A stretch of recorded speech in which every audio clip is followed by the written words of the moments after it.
Hey, this is your girl, BB from the streets, bringing you all that tea. So Monique must have seen her son's reply to her interview on Club Shay Shay, and then she wanted to go online and clear the air. So her and Daddy sat down, and she was clearing the air about the relationship in between her and her son. And this is what she had to say. The title of our conversation, or the theme of it, is called The Long Way Around, because ain't no shortcuts. Pickles, stop playing with that paper, please. The reason we're having it is a multitude of reasons, but we're going to start off with there was a Instagram that was put up, or I guess it was TikTok, baby. TikTok that was put up by my son, my oldest son, Shalon. And this is what I want to say to this. There are some people that are saying, oh, you should be ashamed of your mothering skills. You should be ashamed of yourself. This is what I'll say. Let's let it play out. Because the same ones that said to me I was crazy, I was deranged, we watched it play out. So just like with my son, we'll watch this play out. And I do want to address this though, Shalon.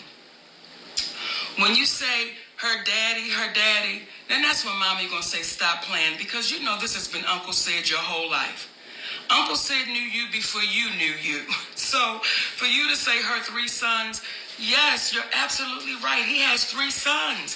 He can't claim you as his son because he's always been Uncle Sid, and he knows your daddy very well.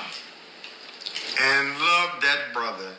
And the irony of all of this is not what is said, but what's left off. Yes. See, you're leaving off the fact that the last time we laid eyes on you, your mother got you everything you needed for the newborn baby about 3 years ago.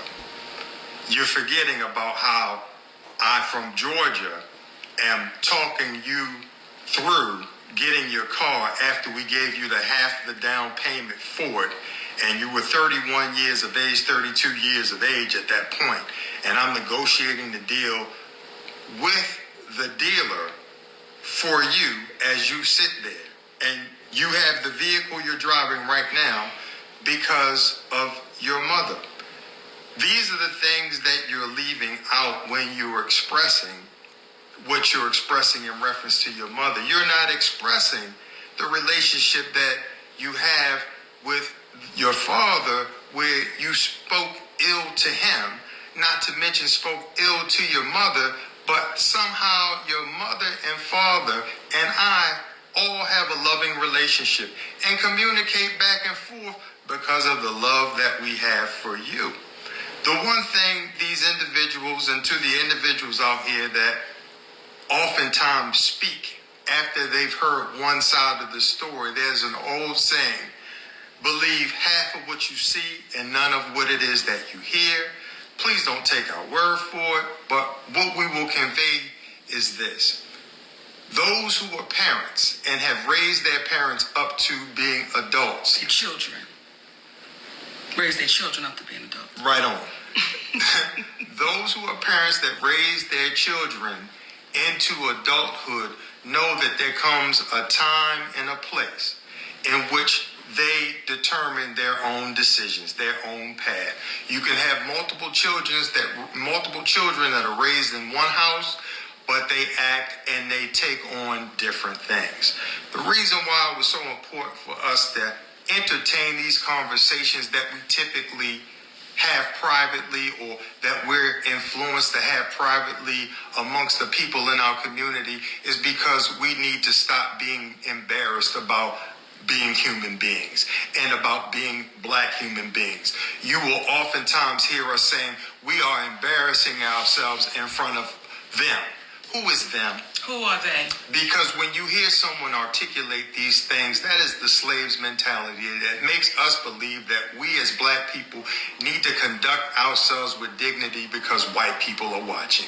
You should conduct yourself with dignity because the spirit of you is watching. Come on. But we need to have these conversations out loud and taboo, because We have a finite period of time together here on this earth.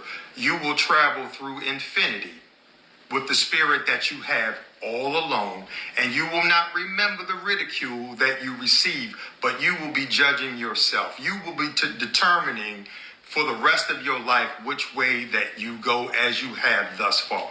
So this conversation is about speaking directly to what situations are.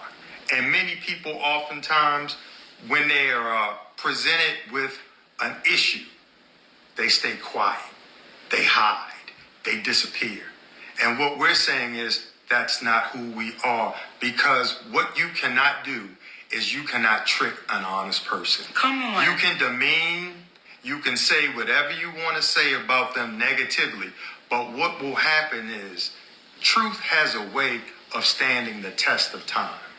I forgot to have my phone to read the last text message that I gave to you, Shalon, where I told you about the understanding of how you are speaking to a woman and how you as a man and how you perceive things may be completely different from how your wife, how your mother, how your sister, how your daughter will look at things. And when you learn how to communicate a little bit better, then things will happen a little bit better. You young man, because of the challenges that this young brother has had with mental illness. I'm sorry to be chuckling. When I hear my son, when I hear you, Shalon, talk about money and stuff, it's like, baby, as I told you when you were younger, I told you as a man, don't let nobody introduce you to me. You know who your mama is. And when folks speak in reference to calling your seed, sometimes, especially when your seed decided to call things off with you because you didn't move for a 34-year-old, 32-year-old man in the time that he wanted to do, because you as a mother, you as an entertainer, you as an actress, you as a grandmother, you as a wife, allotted the time to see him, but he pushed you away. But then when it's time for him and it doesn't work for you, now it's a problem. Listen, it comes a point in time where when you become a man, when you become a woman, it is your obligation to do for you. To do for you. At 31, brother, 32, I'm sitting there on a conversation at the behest of your mother. Why? For you. Because I love my nephew. And we still love you, Shalom. That's why your mother and your father interact with one another, to let them be aware of what's happening with you. So if you think you're not loved, that's because you're not paying attention. And there are other dynamics that fall into play in which we completely understand. And for you too, we're going to keep the light on for you. But I find it extremely ironic that the last time you saw me, you wanted to be able to call me dad.